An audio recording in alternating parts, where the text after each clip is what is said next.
Hi, എല്ലാവർക്കും നമസ്കാരം. സ്വാതന്ത്ര്യ ദിന ആശംസകൾ നേർന്നുകൊണ്ട് ഇന്നത്തെ ഓൺ വോയിസ് വീഡിയോയിലേക്ക് കിടക്കാം. ഞാൻ അധികം ഓൺ വോയിസ് വീഡിയോസ് ഒന്നും ചെയ്യാറില്ല. കഴിഞ്ഞ വീഡിയോസ് ഒരു മുട്ടുവേദനയ്ക്ക് പറ്റിയിട്ടുള്ള ഒരു വീഡിയോസായിരുന്നു ഞാൻ ചെയ്തിട്ടുണ്ടിരുന്നത്. അത് 6 ലക്ഷത്തോളം വ്യൂസ് ഫേസ്ബുക്കിലും അതുപോലെ തന്നെ നമ്മുടെ യൂട്യൂബിലൊക്കെ ഉണ്ടായിരുന്നു. അവർ ഇപ്പോഴും നല്ല പ്രതികരണമാണ് എനിക്ക് കിട്ടിക്കൊണ്ടിരിക്കുന്നത്.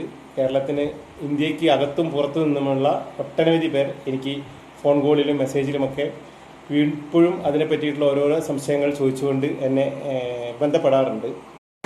ഇന്ന് ഞാൻ വന്നിരിക്കുന്നത് ഈ തോൾവേദന അനുഭവിക്കുന്ന എൻ്റെ കൂട്ടുകാർക്കുള്ള ഒരു ട്രീറ്റ്മെൻറ്റുമായിട്ടാണ്. ഇപ്പം ഫ്രോസൺ ഷോൾഡർ പോലത്തെ, അതുപോലെ കൈ ബാക്കോട്ട് പൊന്തിക്കാതിരിക്കുക, നമ്മുടെ മുകളിലേക്ക് പൊന്തിക്കുന്നേരം വേദന, ഇത്തരത്തിലുള്ള ഒട്ടനവധി സുഹൃത്തുക്കൾ എൻ്റെ അടുത്ത് ഇങ്ങനെ പറയാറുണ്ട്. അപ്പം അതിനൊരു ട്രീറ്റ്മെൻറ്റായിട്ടാണ് ഞാൻ വന്നുകൊണ്ടിരിക്കുന്നത്. ഞാൻ കുറച്ച് പേർക്ക് ഈ ട്രീറ്റ്മെൻറ്റ് പറഞ്ഞു കൊടുത്തിട്ടുണ്ടായിരുന്നു. അവരുടെ നിന്നൊക്കെ എനിക്ക് നല്ല അഭിപ്രായം, നല്ല പ്രതികരണം കിട്ടിയത് കൊണ്ട് മാത്രമാണ്, അവർക്കൊക്കെ നല്ല സമാധാനമുണ്ട് എന്ന് പറഞ്ഞുകൊണ്ട് മാത്രമാണ് ഞാൻ വീണ്ടും ഈ വീഡിയോസ് ഇതിൽ ഇടുന്നത്. ട്രീറ്റ്മെൻറ്റ് മറ്റൊന്നുമല്ല, നമ്മൾക്ക് എപ്പോഴും കിട്ടുന്ന മൂരിയുടെ വാല്, അത് എല്ലാ ഇറച്ചിക്കടയിലും പോയി ബുക്ക് ചെയ്തിട്ടുണ്ടെങ്കിൽ ഈ നമ്മുടെ മൂരിയുടെ വാല് കിട്ടുന്നതായിരിക്കും. ഈ മൂരിയുടെ വാല് കൊണ്ടുവന്ന് ചെറിയ ചെറിയ കൊത്തിയരിഞ്ഞ് ചെറിയ ചെറിയ പീസാക്കിയിട്ട് വലിയ അതിൻ്റെ കുറ്റി എന്ന് പറയും. ഈ കുറ്റി 2 വലിയ കുറ്റി ഉണ്ടാവും ഈ മൂരിയുടെ വാല് തുടങ്ങുന്ന ഭാഗത്ത് തന്നെ. അപ്പോൾ അത് നമുക്ക് വീട്ടിൽ കൊണ്ടുവന്ന് കട്ട് ചെയ്യാനൊക്കെ ഭയങ്കര ബുദ്ധിമുട്ടായിരിക്കും. അതുകൊണ്ട് അത് അവരോട് ചെറിയ ചെറിയ പീസായി കൊണ്ടുവരാൻ വേണ്ടി പറയാം. അതുപോലെ തന്നെ മൂരിയുടെ വാലും ഇത് നല്ലോണം കൊത്തി അരിഞ്ഞിട്ട്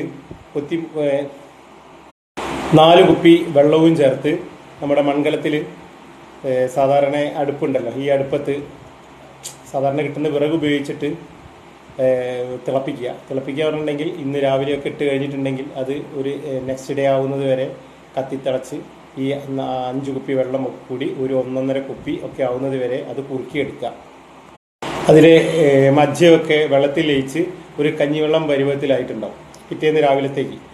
അപ്പം അത് രാത്രി നമ്മുടെ ഒരു വൈകുന്നേരം രാത്രിയിലോ കിടക്കാൻ നേരത്ത് അതിൽ നിന്ന് ഒരു ഗ്ലാസ് അരിച്ചെടുത്തിട്ട് നമ്മുടെ ചെറിയ ഉള്ളി കൊത്തി അരിഞ്ഞിട്ട് ഒരു 100 ഗ്രാമോ, അത് നിങ്ങൾക്ക് ആവശ്യത്തിനുള്ള കൊത്തി അരിഞ്ഞിട്ട് നല്ല പശുവിൻ നെയ്യ് കിട്ടുകയാണെങ്കിൽ പശുവിൻ നെയ്യിൻ്റെ അകത്ത് നല്ലോണം വറുത്ത് മൂപ്പിച്ചിട്ട് ഈ ഒരു ഗ്ലാസ്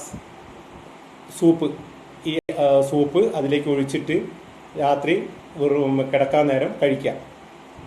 ഇങ്ങനെ 5 നേരമാണ് കഴിക്കേണ്ടത്. പിന്നെ പിറ്റേന്ന് രാവിലെ നമ്മളെ ബ്രഷൊക്കെ ചെയ്ത് ഭക്ഷണത്തിന് മുമ്പേ തന്നെ അതിരാവിലെ ബ്രഷ് ചെയ്ത് ആ വെറും വയറ്റിൽ അതേമാതിരി തന്നെ ഒരു ഗ്ലാസും കൂടി എടുത്തിട്ട് നമ്മുടെ ആ സൂപ്പ് ഉള്ളിയും പശുനെയ്യിനകത്ത് മൂപ്പിച്ച് നമ്മുടെ വെറും വയറ്റിൽ കഴിക്കുക. അതിനുശേഷം അത് രാത്രിയും കഴിക്കുക. നെക്സ്റ്റ് ഡേയും അതേമാതിരി തന്നെ. പിന്നെ നെക്സ്റ്റ് ഡേ രാത്രി ആകുമ്പോഴത്തേക്ക് ഈ 5 നേരം ഫുള്ളായിട്ട് നമ്മൾ കഴിച്ചു കഴിയും.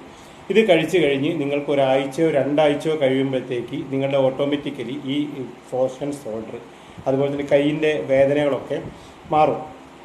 അതിനു മുമ്പ് തന്നെ, അതുപോലെ അത് ചെയ്യുന്നതോടൊപ്പം തന്നെ നിങ്ങൾ മുറിവെണ്ണയോ മറ്റുള്ള എന്തെങ്കിലും എണ്ണ ചെറുങ്ങനെ ചൂടാക്കിയിട്ട് കയ്യിൽ ഡെയിലി മസാജ് ചെയ്തിട്ട് എന്ത് ചെയ്യണം, പിന്നെ നമ്മുടെ ചെറിയ ചൂടുവെള്ളത്തിൽ കുളിക്കും കൂടി ചെയ്ത് കഴിഞ്ഞിട്ടുണ്ടെങ്കിൽ പെട്ടെന്ന് മാറുന്നതായിരിക്കും.